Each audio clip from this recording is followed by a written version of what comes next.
इचलकरंजीत शनिवारी जल्लोषात सुरू असलेली श्रींची विसर्जन मिरवणूक पाहण्यासाठी सायंकाळनंतर जनसागर लोटला होता। या गर्दीतून पुढे जाण्यावरून मलाबादे चौकात रात्री 9:30च्या सुमारास 2 गटात वाद झाला।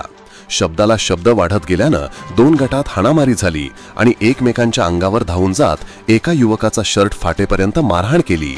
त्यामुळे संतापलेल्या त्या युवकानं समोरच्या गटातील एकाच्या डोक्यात चाकूने वार केला।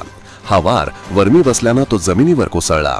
त्यामुळे नागरिकांनी आरडाओरडा सुरू केल्यानं काही काळ गोंधळाचं वातावरण निर्माण झालं होतं। काहींनी गर्दीतून त्या हल्लेखोराचा शोध सुरू केला, तर जखमी युवकाच्या मित्रांनी त्याला तातडीनं आयजीएम रुग्णालयात नेलं। जखमीची प्रकृती चिंताजनक असल्यानं त्याला पुढील उपचारासाठी सांगली सिव्हिल रुग्णालयात हलवण्यात आलंय।